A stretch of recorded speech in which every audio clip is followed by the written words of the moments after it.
Good morning, everyone, and welcome to the Daily AI Show. On today's show, can society balance the benefits of AI creeping into K-12 education with the need to preserve development of foundational learning and thinking skills in young minds? Or do we risk outsourcing the cognitive work of thinking to machine intelligence for students of the next generations?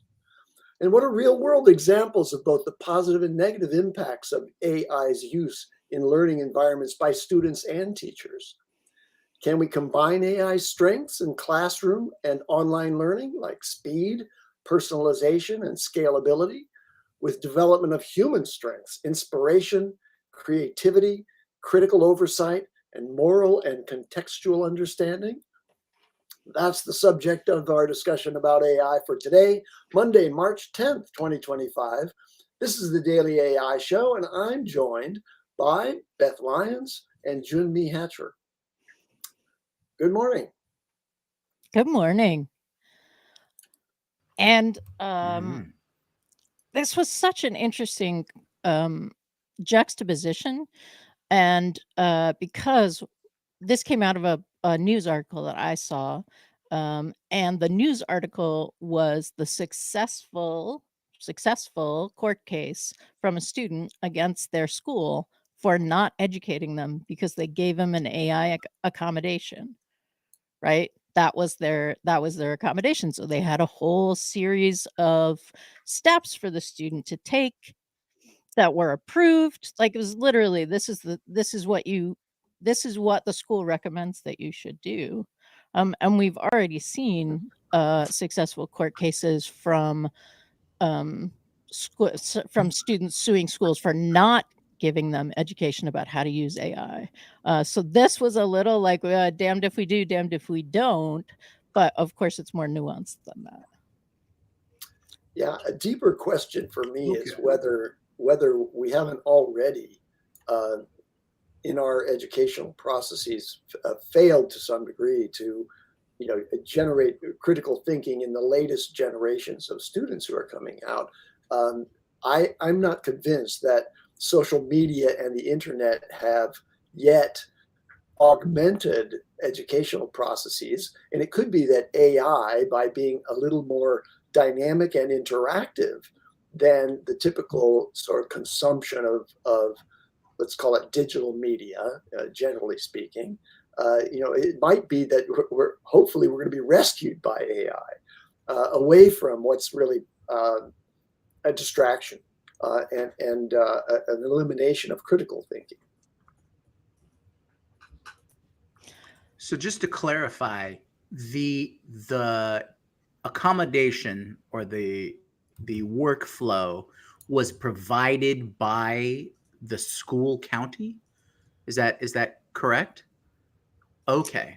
And so they're just using this technological workflow to accommodate for their needs. Right. But it seems like, and I don't have all the nitty-gritty details from the court case itself, but from what I'm reading here, it's they provided a multi-step workflow so that the student could continue their educations and get their 3.4 GPA and things like that. But everything that I've seen so far, it looks like they were missing the review or human in the loop step or highlighting assessment. That's what I don't see in there, is an assessment issue. Now, how does this contrast with how other school systems have used accommodation? Because when I was in school, the accommodation for things like dyslexia and things like that was just more time. Is that not the norm now?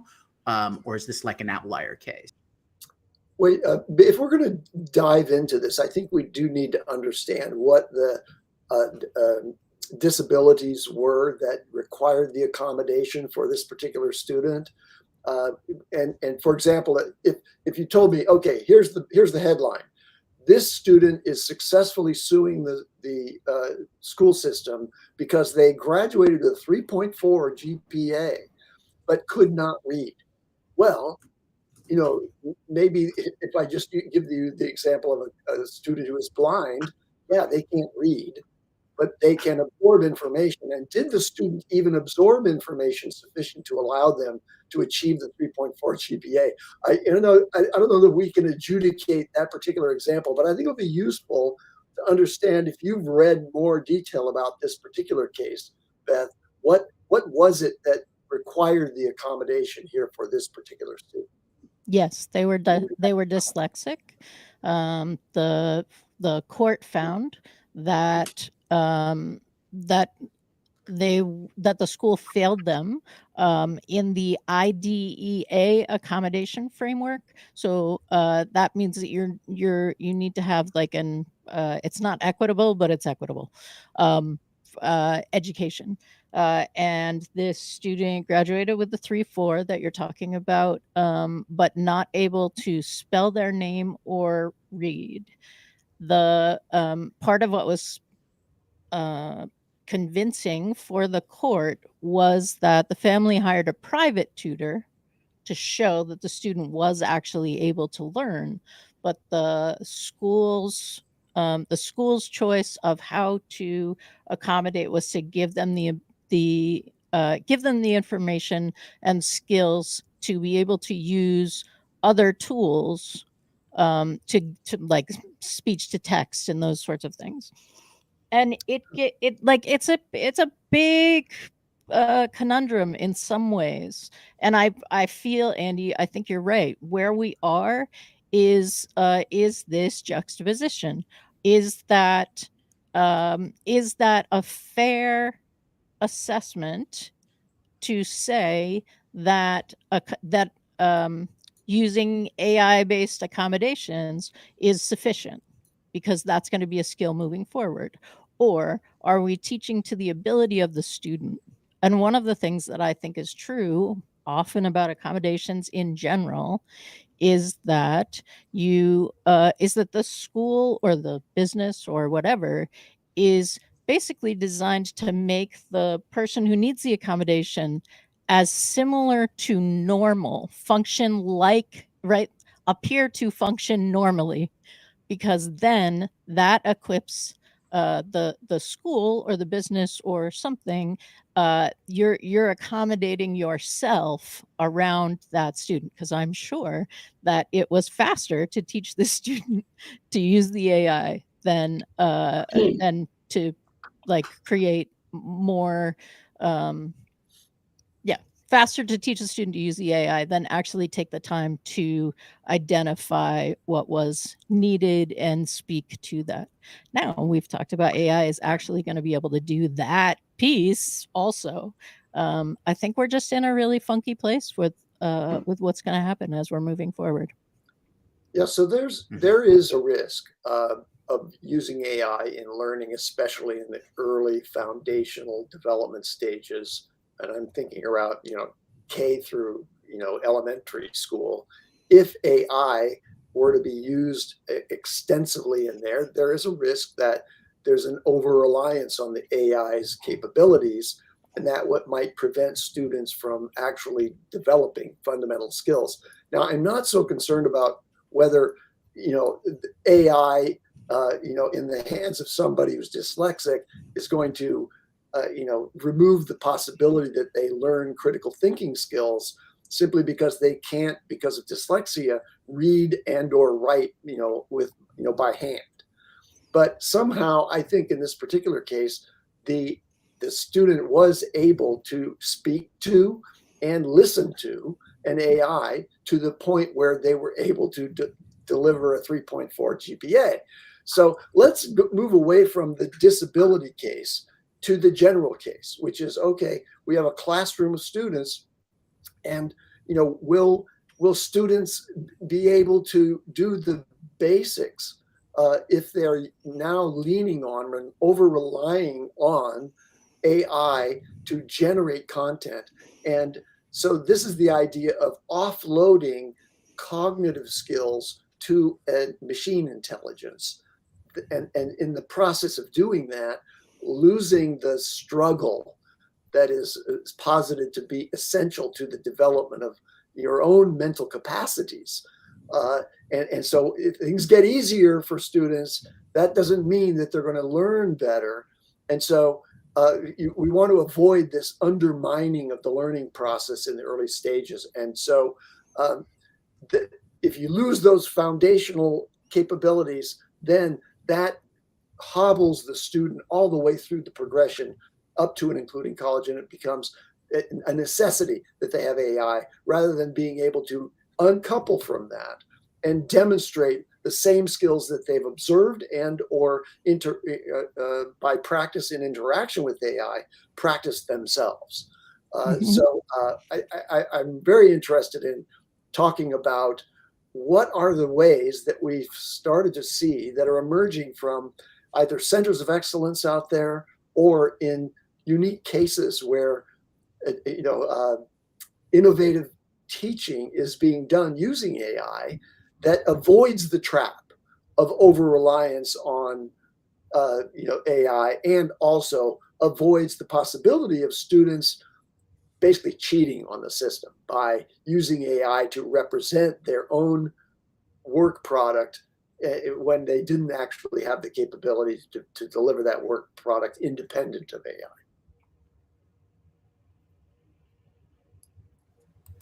Yeah, I think that's a great analysis of what the question is, right? And in the past, we have talked about AI in education in various aspects. And I think one of the pieces that I have seen is beyond closing the gap, right? Because the technology is going to grow better and faster and things like that, is finding where the correct fit is within the educational system.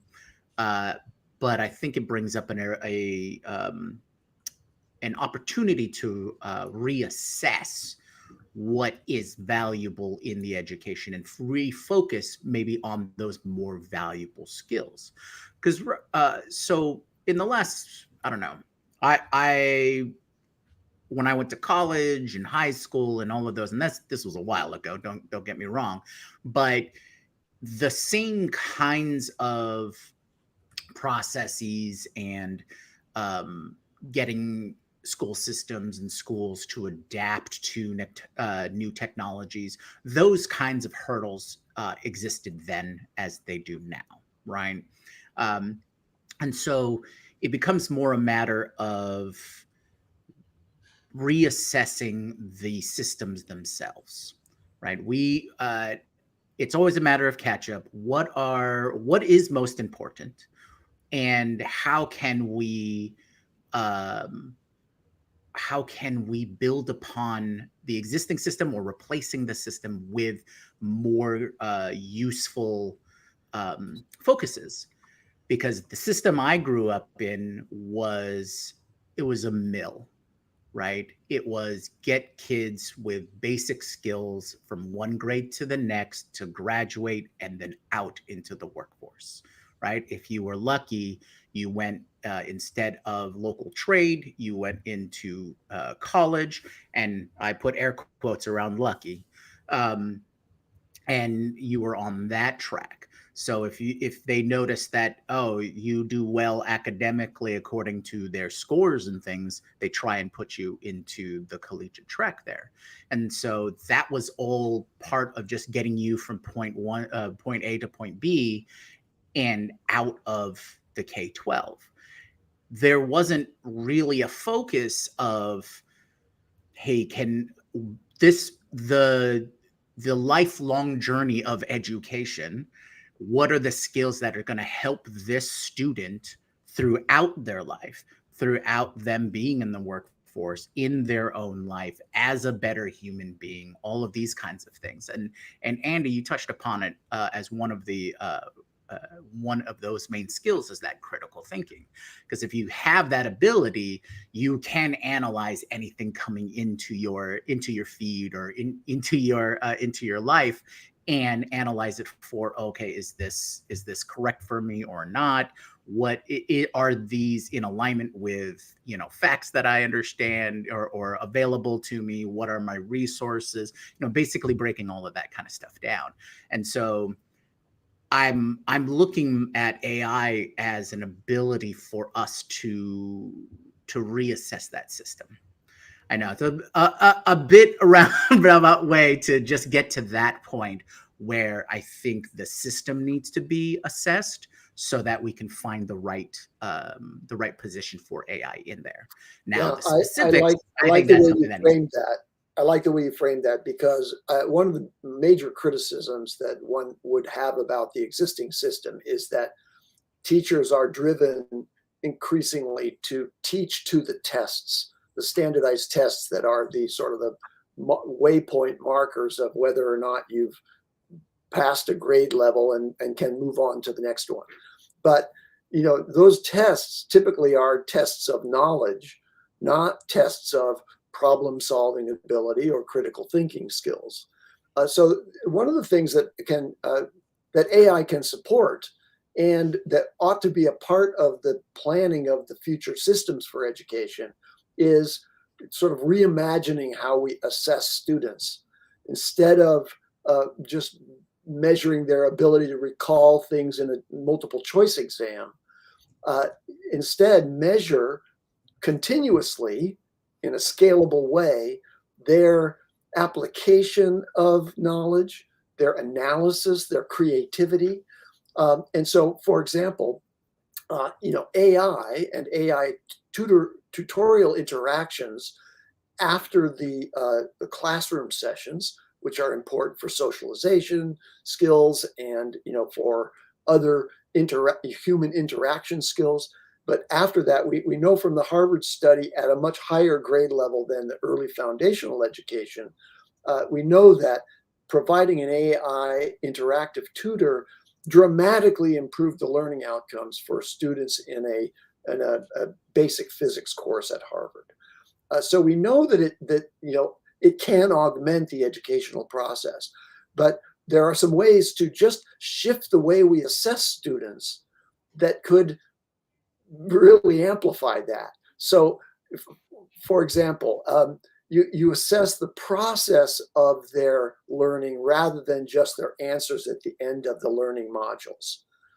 So, for example, you have an AI that's interacting with and reasoning with a student in a kind of Socratic dialogue, and that is the basis of the AI's assessment and ultimately personalization and delivery of the educational materials in that Socratic dialogue. And we know that one-on-one mastery learning method is far superior to the one-to-many classroom system delivery of knowledge, transfer of knowledge. So that's promising. And that's enabled uniquely by the ability of an AI system to do personal interactions with each individual student and personalize those interactions with those students based on its assessment of what the level of thinking and what the level of knowledge is of the student that they're interacting with. But that requires a change in assessment to allow us to move to the AI doing the assessment rather than the teacher delivering a test and having the Princeton educational, for-profit system, whatever that is, Princeton. I forget, maybe some new company now, but I think it was Princeton was not the educational institution, but there was a system that delivered all the tests, right? Right. So does anyone remember what the name of that one was? I don't, but I'm curious, Carl, how this impacts you, because you of us have a kid who's currently in school, and you also are in Canada, and I'm not sure if that's more of a teach to the like. Do y'all teach to the test as well? Is it based on sort of a common assessment moving forward, or are you a little more individualized? No, we teach how to not tariff other countries. That's what we teach. That's what we teach. Funny enough, there was actually there's a line that somebody said. It was I saw it. It was a comment. shoot, I forgot what it was. It was related to that too. So, oh yeah, um, somebody was complaining about something, and then they're like, oh, that's too bad, from Canada. Thoughts and tariffs to you. So anyway, that was another thing that's responded to something else that we thought was very funny. Well, a very similar system, education system, like any other like Western learning, democracy kind of way, that educational system, right? But um I think the big piece there is, we're really, I think that the change, there's needs to change though. The how we actually teach needs to change, because I think for the longest time, even before AI, the method that we're teaching in school and in secondary still goes back to like industrial revolution. Like you still, Mhm. there's a reason why there's a bunch of students with one teacher to tell them to do something, because to leverage the technology in the industrial revolution, that's how you kind of did it, right? You have to deliver your knowledge to mass groups of people at different levels, and you go one to one to one, like, as they grow, as they get more knowledgeable, you go to the next level. So but it doesn't make any sense, especially now, but even before AI, right? Because it's like, a lot of people are like, did any of the things in school, there's always the debate, that anything in the school help you with your job today, or do whatever you did today? And there's always one side that says, no, it didn't. I didn't learn anything. And there's one side that says, well, you did, because, learning to network, connect with people, so and so, like, all the things that you need to do. So how else are you going to get that? So there's that. But I think that's been like that. There's a hyper um, acceleration because of AI now, right? So what one would consider cheating, I wouldn't say it's cheating, because it's like, or one would say, oh, we're going to ban you from using AI in school. Well, like, you're putting that person at as a disadvantage, because the businesses want people who have that skill. On the other side, how are you supposed to learn critical thinking when you can just prompt your way to a good paper? And the whole point of a paper is how to collect different knowledge sources and put it coherently in written format. You're Right. supposed to be able to take all that information, make an argument for or against whatever it is, and coherently put it together. Um, so how are you supposed to teach that? There has to be a different way to teach that than, the I still think there's a, what, like 40% of your grade or 30% of your grade is some sort of, like, for a lot of classes, some sort of paper. Unlike, but it may be different in other, because I know my undergrad was more in social science than it was in engineering or sciences or math, which I would imagine the paper's a little different. And then same thing with grad, still either a project or a paper. So how are you supposed to develop those skills now? If you, like, there has to be a fundamental overhaul, I think, of education in general. And this is why sometimes when I talk to some parents who homeschool their kids, they're like, well, we do this. It's like, you have a lot more flexibility as long as the student passes certain things, to teach them a lot more. But I still do believe the classroom, or version of the classroom, is still required, because people still need to develop the social aspect of interacting with people, other kids, dynamics, problems, challenges. So you still need that. So how do you change that, keeping that, and change how people learn? And so I'm not sure. So let me offer one example that I gleaned from just doing AI research on this subject, rather than formulating my own thesis and argument, and and trying to find resources to support that argument, which is, a critical skill that I learned, like with index cards. I think when following some method that was taught in the ancient times, that I actually participated in, where you had to kind of build your own research paper. Well, so imagine a classroom now where you start with an AI-generated paper. Because remember, AI is really, really adept at writing. It knows a lot more about writing than any one of us does. So you start with that, and then in the classroom, you collectively or in small groups, you apply critical thinking and judgment skills to evaluate the AI-generated writing and have discussion about it and reflect on where the weaknesses are. And you can actually ask an AI to, inject a level of, let's call it inadequacy to its competent writing, and highlight that for the teacher, so that when you turn this document over to all the students and in their groups, they read it and they start to discuss it and where they would challenge it and why they would challenge it.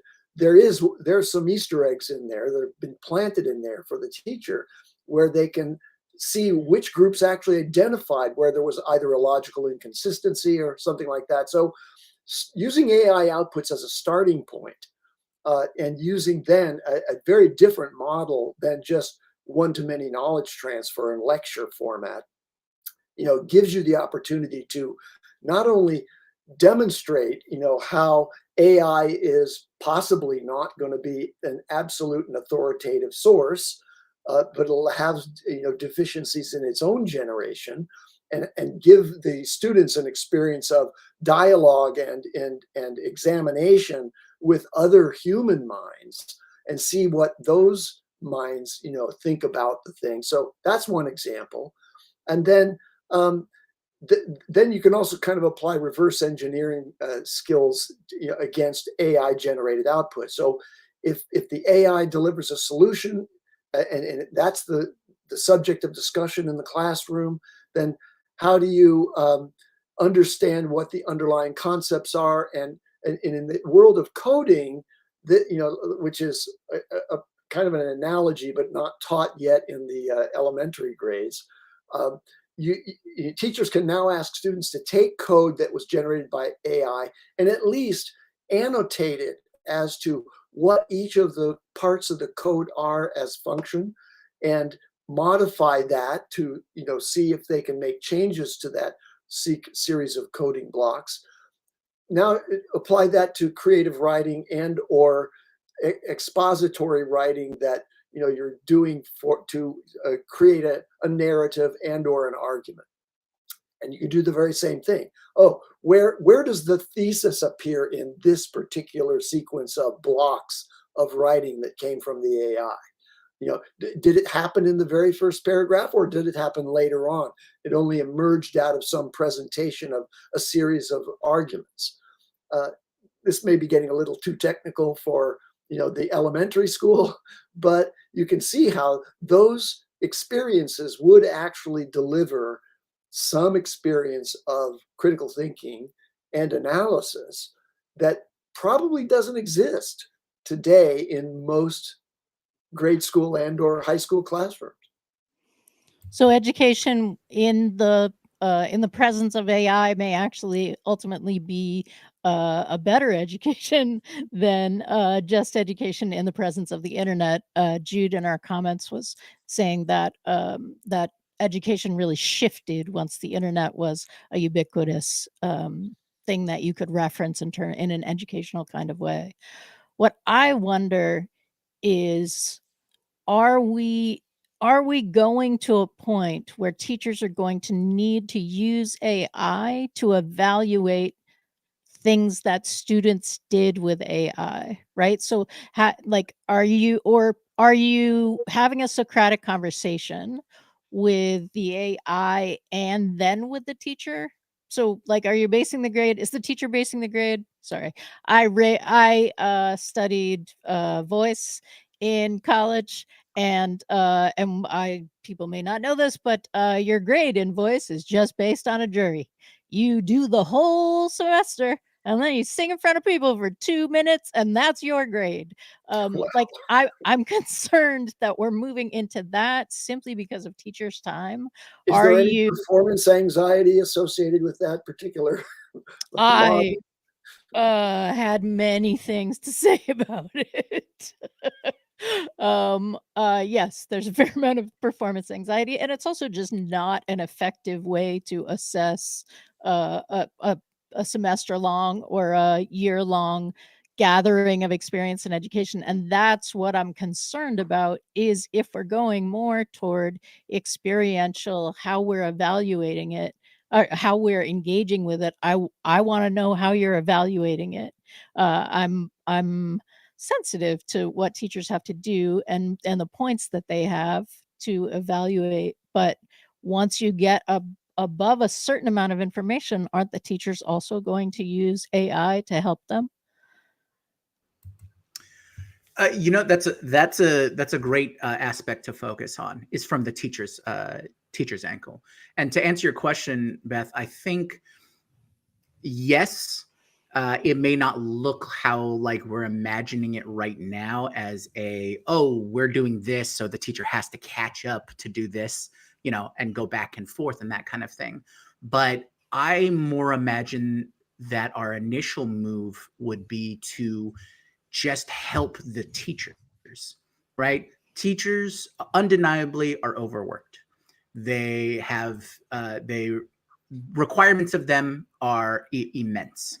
The amount of time, how many students they have to teach at any one time, the limited resources. We've heard all the stories that they've had to spend their own money to get what they feel are the minimum resources to help teach their students and provide an education. So you don't get into teaching unless you love it, kind of thing.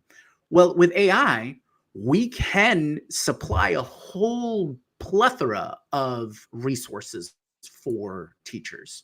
I don't think there's a teacher out there who wouldn't love a TA for one-to-one, right? There's still going to be this aspect of rote memorization and just getting facts to the kids, right? So AI agents, having an AI agent that's built around a personal assessment for each student to dial into their learning method to help them with that stage would alleviate a lot of pressure for the teacher to then have those deeper interconnects and have those deeper conversations where we can talk about critical thinking using the Socratic method, all of these things and techniques that take time that on average teachers and students don't have. Now, if we look at a great example. Here's a great example to support your point. The Singapore Ministry of Education uses AI-driven tools for the teacher to free up teachers to focus on higher order skills. So they do automated grading of the basics, like finding routine errors in grammar and so on. But the teachers are tasked with assessing content and reasoning in this interaction with students. And that preserves the focus on critical thinking and creativity, rather than just the rote markup of some papers turned in by each student. Yeah, exactly. So is that then? So like we're still talking about. It feels like we're still talking about K through 12 in some ways, but does that then eliminate the possibility of the lecture hall once you get into college? Because how are you doing that in terms of evaluating the critical thinking? And I'm not saying that the lecture hall is a great idea, but I was definitely in classes with 200 people, and that I guess was sort of graded by the TA, or maybe there were multiple TAs. Like, what is your teacher to student ratio, if that is your paradigm that you are evaluating the critical thinking? Well, I think you don't no longer need 200 to 300 people lecture hall. I think that's more presentational than educational, right? In the sense where you really want that as close to a one-on-one engagement with the students. And there's aspects of that where it's important to have a just large enough group to have discussions between students and between the facilitator, between the teacher and the students. And so that number, I think, is around like a dozen or so, based on something that I've read probably a million years ago. And that could be different now. But it's valuable to have at least a certain size of group to have cross talk or cross discussion. Now, the 200 to 300, I see that a lot in colleges or in universities, mainly for the courses that are required, and they need to get as many students through those required courses as possible. This is your English 100 courses. This is what fills the lecture hall. Or if it is an actual lecture talking about a subject and it's a presentation from a professor, about, their research or a study or whatnot, that becomes more a dissemination kind of thing. And that's where you show up for those kinds of things. But I think in most cases, those 200 or 300 people per class is merely for those base requirement classes, usually freshman and sophomore classes that people are forced into. Now you don't have to have that anymore. And I think that's the key takeaway. I can think of lectures that I've attended that I didn't pay much attention to at all, because they were kind of the professor head down reading from notes, and I'm falling asleep. But there are occasions when a large group of students listening intently, learning the active listening process in the presence of somebody who's a really great speaker, that has some value. To have a live presentation from a really articulate, extemporaneous deliverer of deep knowledge that they've learned over a lifetime of study, that's exciting. And so I can see a place for lectures in the future, but I would think that the standard of a lecture has to go way beyond, teaching psychology 101, and running through a taxonomy of the topics in front of a class of 200. So I do think that that's going to be reduced. But I want to jump over to some examples of AI supported learning in classroom environments. And in China, they have an AI system called Squirrel. And that system, and this is getting really to your point, Jyunmi, that we no longer need to have the one-to-many lecture model. Instead, you have these AIs that can deliver a different and more personalized experience. So that Squirrel system in China has shown dramatic improvements in student mastery by being able to tailor the content to individual experiences. And they applied this in a study in a rural county, which doesn't have access to the best urban educational institutions. So, but in this rural county, students using the adaptive platform called Squirrel improved mastery from 50% to 90% in just 1 month of use. So we are seeing these examples, the Harvard study at the college level, here at a much lower level, using an adaptive AI system to deliver to students who don't have access to the best educational institutions a really profound improvement in their mastery of the subjects. Okay, here's just another quick example. It's about a capability of AI and assessment on a one-to-one basis through interactive dialogue with the AI to accomplish an early intervention where there are sort of gaps in the student's knowledge. So this is at Ivy Tech Community College here in the United States, and they used AI to identify at-risk students early. That was the sole job of the AI. So the job of assessment was outsourced to AI, not the job of teaching those students. But what by intervening early in the process, by the AI's nuanced capability to determine that a student wasn't really grasping certain aspects of the subject matter. By the end of a single semester, failure rates for passage in that subject plummeted. So 98% of the students who were flagged as having need for improvement early on in the process elevated to a passing grade by the end of that semester. So really, really important here, this idea of early intervention and support.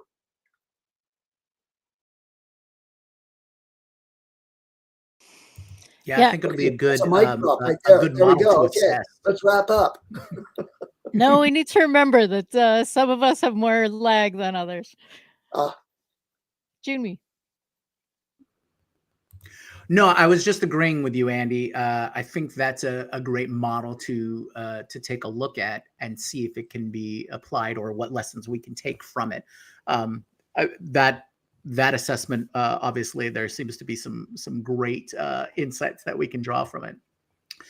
But I think to cap my thoughts on this particular situation is we, beyond just assessing the system as it is, this is an opportunity for us to make those massive changes, to switch from the Industrial Revolution model to a more modern day useful model where it's a focus on the lifelong education of a student, giving them the skills or having them learn and create the skills that they will need and reuse throughout their life. Because nobody wants to grow up with the idea that you're being educated to work for somebody else. Um, but also, there is tons of opportunities for us to also support, enhance, and change the lives of the teachers aspect. And remember, these are the people that want to be there and help educate your children, right? So it makes sense to make their lives and their work more fulfilling, more useful, and easier for them to accomplish. Because anyone who has a great passion for anything will succeed in whatever it is. It's because they have that motivation and internal drive to really develop it and explore whatever it is. And that's what teachers are for education. So I think there's two sides of that coin there. Is one, to enhance the abilities of individual students to be able to think for themselves, and two, to enhance the abilities of teachers to being able to draw that out and help the students learn that. And that's basically the way I'll book it.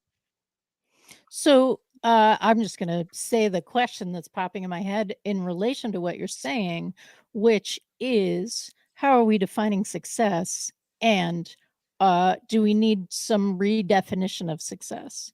Because success in a bunch of things isn't based just on my ability to understand it or even to do something, because there is a social aspect of that or a public aspect of that, right? So putting a portfolio together, writing about it on LinkedIn on a regular basis, engaging with those kinds of interactions in a social media context. But at some point, I'm also going to need to engage with people. Very likely that is going to need to happen. So, so is success just the ability to do something, or is success the ability to do something within a context of a society, of a profession, of a company, those kinds of things? And how are we measuring that? Because I'm not sure we are.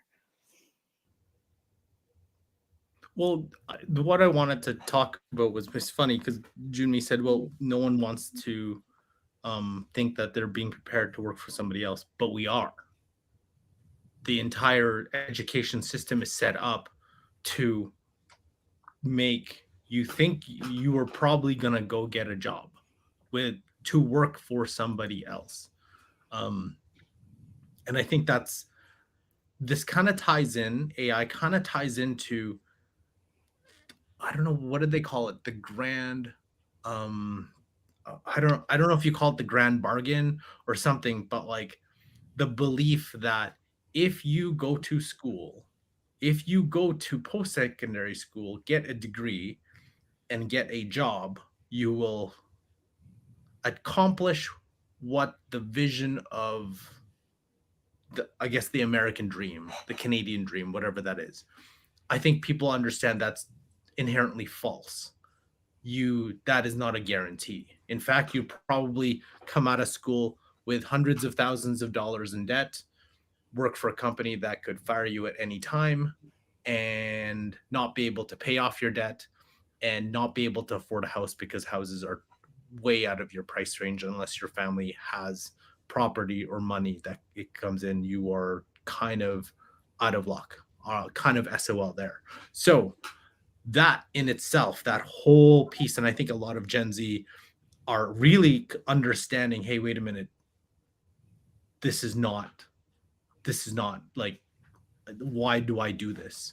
And that led to a lot of the other symptoms, like quiet quitting, now quiet staying, just because you can't really, there's no way for you to move around because it's so hard, and you're burdened by all the debt that you had in school, because I think there was a false belief that previous generations, because they did it, you have to do it. And then there was a whole backlash against hustle culture, why you should work hard, but why should I work hard when the people above me are making 10x more than I am, and I can't barely pay off my loans, and I can't afford a school? Like, why would I have to? So I think people are like, oh, this generation's lazy. I'm like, no, they're not. They're just smarter, and they're kind of figuring out that maybe, yeah, every single generation is going to look down to another generation, think that they're lazy. And I think the only generation who has any worth of salt to actually say that is the golden generation, because out of all those generations, that generation was on the fields of Normandy, on the beaches of Normandy, versus everyone else complaining about return to work. But that's a different conversation, I think. But I think AI itself changes that dynamic. It's like, wait a minute, we have to revisit that, because you can't expect this whole system to keep churning along. And then you can start arguing the political aspects. Well, is this why, people were angry at the political system? Because they couldn't find a way to get ahead for themselves. And there's that aspect too. So I think this ties into a whole or broader social economic question of the systems that we have today.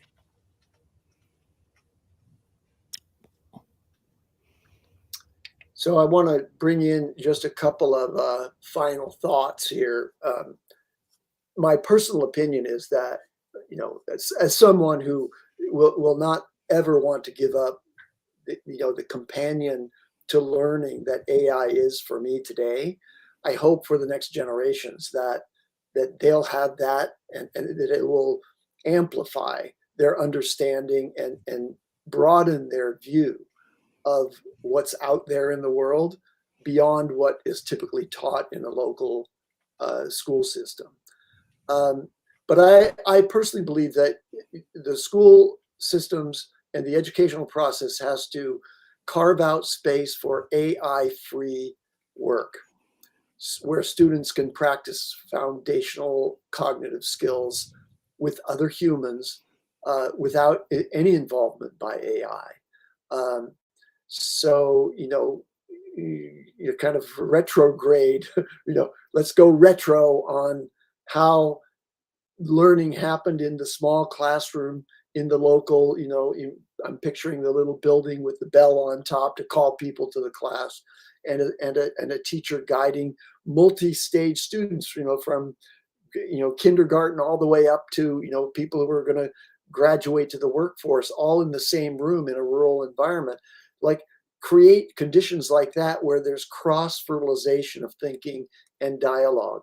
And then importantly, I think that there has to be an increase in the use of oral examination by teachers.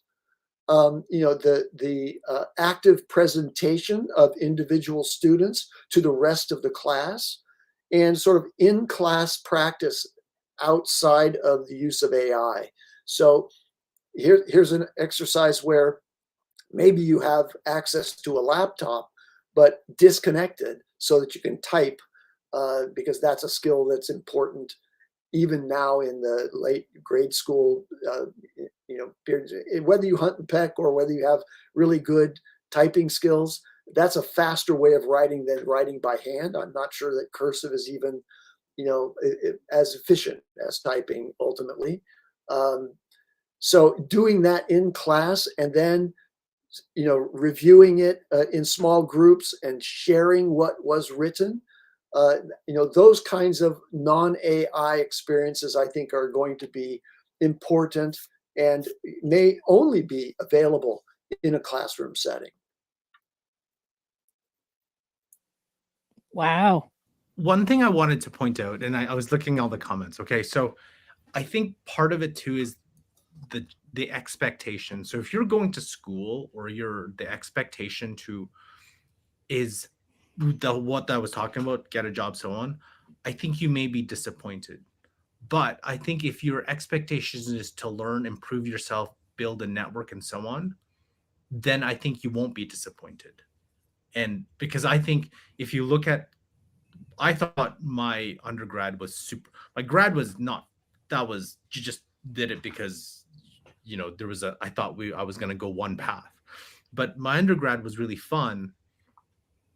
I had kind of a thought that I would get a job after, but it was more of like, hey, I want to learn a bunch of stuff, and then hey, whatever happens after happens. But I think like if the expectation, yeah, it just changes with what you're expecting versus what could be the outcome. Because if you're expecting one thing and you don't get it, it's a lot of money and time that you committed, versus if another person, and it's funny, I don't know if you all follow Connor Grenlin from NYU, and he's always about, I always thought like, if you're going to school and you're there to just learn a bunch of subjects and just meet a bunch of people and hang out and all that kind of stuff, I think you're in, and you don't expect to have a job after and all that kind of stuff, and it allows you to explore different routes. I think you're going to have a much better time versus parents who force their kids into university, to the best of schools to get the best of jobs. And I don't know if you're seeing now some of the top CS grads, highest GPAs and all that, I can't find a job. And it's like, well, yeah, because there's an expectation, and AI is kind of changing that expectation very, very, very, very fast. But there's also an economic need for that, right?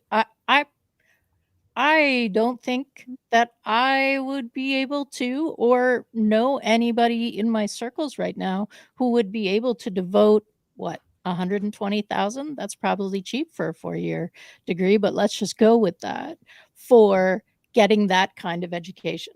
Because now I'm thinking, like, can I do it for 30? Can I get like that kind of experience for 30,000, where I have engaged socially, I have learned a bunch of different things, maybe I have traveled. I mean, now we're getting back to the thing that Andy showed us all about, the MBA, and they have an undergrad program as well. Crazy idea for you. Okay, OpenAI is rumored to pay $20,000.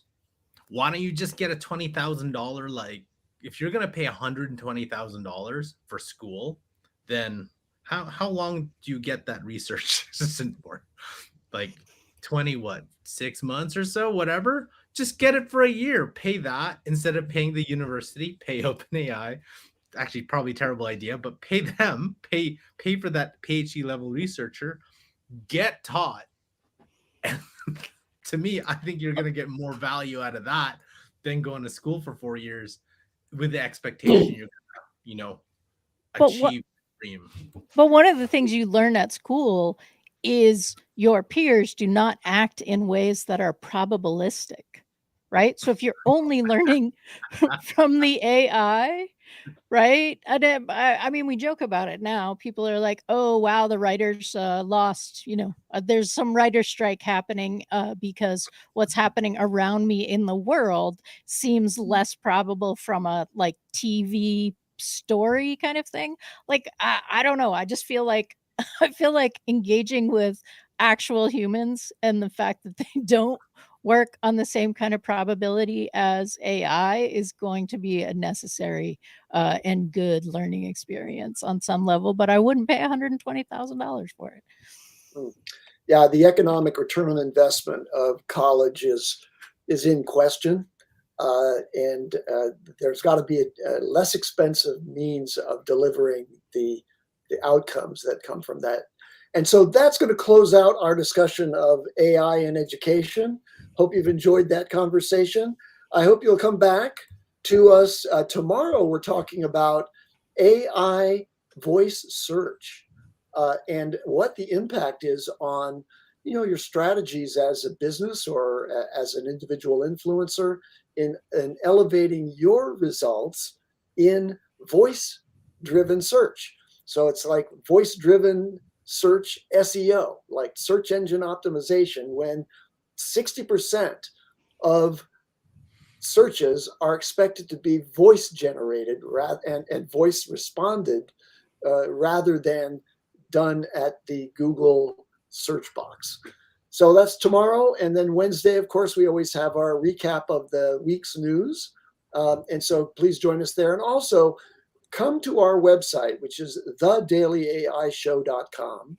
And there you'll find a number of resources, most importantly, a subscription box for our newsletter, which is a compact presentation of the best thinking that emerged from our dialogue on the show through the week, plus other sort of brain teasers that we deliver in the format of that newsletter. So if you haven't seen that newsletter, please do come join us. So that's the Daily AI Show for March 10th. Thank you very much to my co-hosts for an interesting conversation. And thank you to all of you who are in the chat on YouTube. There's a great conversation there that, I hope is visible even after we publish the show. You can go back and see what our listeners talk about. And with that, we'll say goodbye and we'll see you tomorrow. Aloha.